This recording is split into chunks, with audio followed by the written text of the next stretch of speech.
Could it be any angle? Yeah.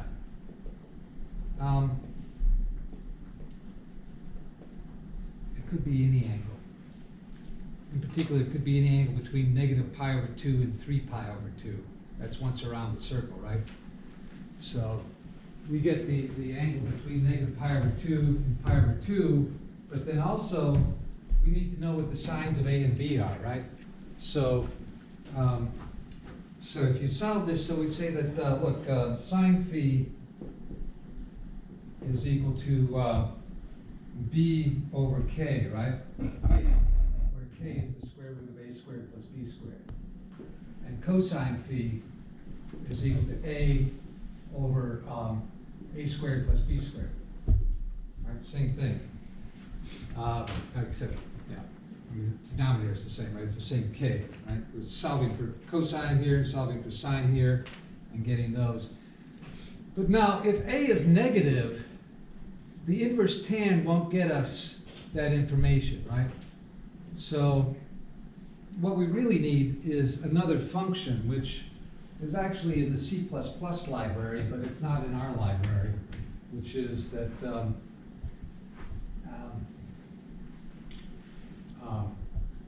let's say that A tan 2, this is in the C++ library, is a function of two variables. And this is equal to arctan of y over x if x is positive, and it's equal to arctan y over x plus pi if x is negative. So remember the arctan, the range of arctan is between negative pi over 2 and pi over 2, right? So if I get x is positive, then I get an angle in that range. But if x is negative, that means I'm over here in quadrant 2 or quadrant 3, right? That's where x is negative. In that case, I need to take whatever angle I get in quadrants 1 or 4 and add pi to get an angle in quadrants 2 or 3. And that's, there's a function in the C++ library, really kind of need that, right? Notice it's a function of two variables, whereas here, this is a function of a single ratio, right? So this ratio could be negative in two ways, right? It could be y is positive and x, well, here, y is negative and x is positive, whereas here, y is positive and x is negative. You get the same ratio in either case, right? And that's kind of gets to Melanie's question, which was, why does tangent just have a period of pi?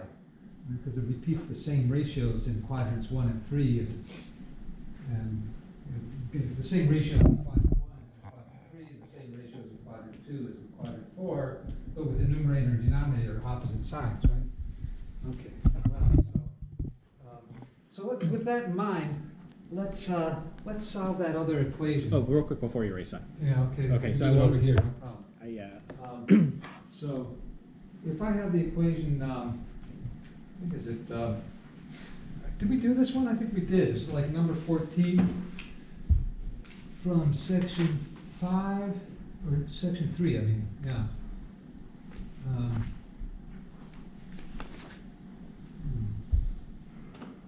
Can't get there.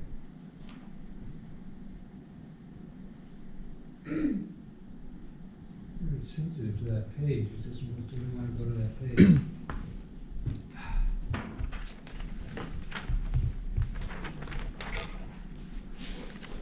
Okay. So here, I'm going to zoom in. I'm going to scroll up slowly. Okay.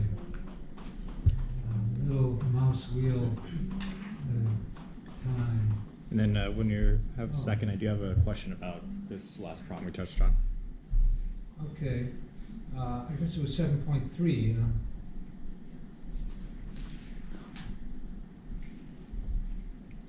Okay, so 7.5. Sorry, I was right, 7.5.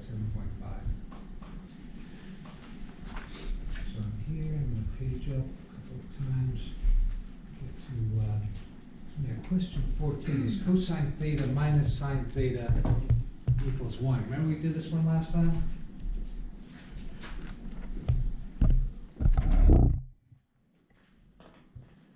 Yeah. Real quick, can I touch on something just 30 seconds on this previous question Sure. before?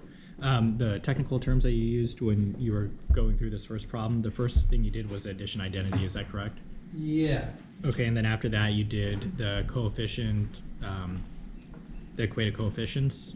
Is that the second step that you would consider? Yeah. Okay, and then third was to Pythagorean identity to convert it over. Right, actually, yeah, that's sure. If you, uh-huh. So Then the fourth was to take the ratio. and is there a technical term for that or definition? See, what you have here is a system of nonlinear equations. And that generally requires being a little bit clever or having seen it before. Okay. And so, in this case, the way you solve this system is to say, well, if I add the squares of the left sides, then that's the same as adding the squares of the right sides, and that gives me this equation, which I can factor out k squared and get a formula for k. So I can solve the system for k. Then I can also solve the system for the ratio of b to a by taking the ratio of b to a, and then the k's cancel out, and I just have tan phi. So I can solve the system for phi. So yeah, a and b are given, and I want to compute k and phi. So we factored and then afterwards immediately did the Pythagorean identity, correct? Yeah. I didn't actually write it out. You have cosine squared phi here plus sine squared, but that's just one. Yeah, I'm familiar with that. So addition identity, the equate of the coefficients, and then you did factoring, and then after that was Pythagorean identity. So that sums up that. Yeah, and well, Okay. there's two ways to look at the system of equations. One is to add the sum of the squares, the other is to take the ratio of one to the other. That gives you two convenient ways of getting at k and phi. Okay, thank you. Yeah. So I don't know, I misspoke before. There are two unknowns in this system, right? A and B are given, so they're not unknowns, right? We start with A and B. We want to find out what are k and phi for any given A and B. And it turns out that phi is a little bit tricky, right? Because, yeah, we get tan phi is this ratio of b to a, but it depends on not only the ratio, but whether b is positive or negative and whether a is positive or negative, right? So that gives us some things. So let's take an example of how to use that here, right? So here a is 1 and b is negative 1. In this equation here. So that would say then that a squared plus b squared is 2, and this is going to be equal to square root of 2 sine of theta plus phi, where phi is what?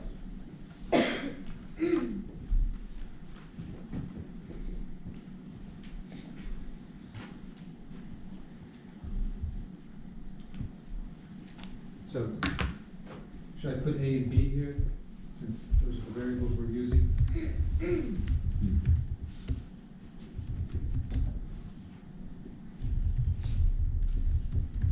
This is if a is positive, and this is if a is negative. So you may be wondering what this 2 is doing here. Because this is not the arctan function, this is a tan 2 from the C++ library. So that's the way I think of it. And it is a nice function to have. And so it's just the name of that function, which is defined in terms of arctan this way, right? That it gives you just simple old arctan. If a is positive, if a is negative, it means you're in quadrants 2 or 3, in which case you should add pi.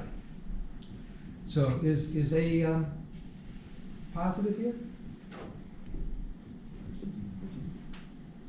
Oh, I have these reversed, don't I? Sorry, I have them reversed. That explains why we're getting it right around. Because what? A is the coefficient of sine, which here is negative 1, right? Negative 1.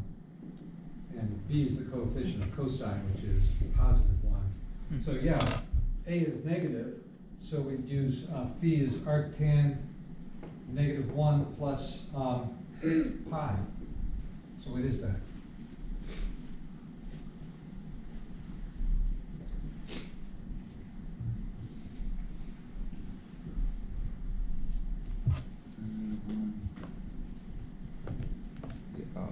Plus Well, sorry, I tan -1, I meant arctan, right? Or inverse tan, same thing? What's the angle whose tangent is -1? Did you say it? Somebody thought I heard it. backwards. No, three. Three backwards. How many fourths? Three. Oh, Fourths. oh yeah, so after you add the pi. Yeah. Yeah, but so you're doing the whole thing at once, so, but what is just this part of it? 7. It's here, right? -pi/4? Mm-hmm. That's where you get, x is positive square root of 2 over 2, y is negative square root of 2 over 2, the ratio of y to x is -1, right? So this is negative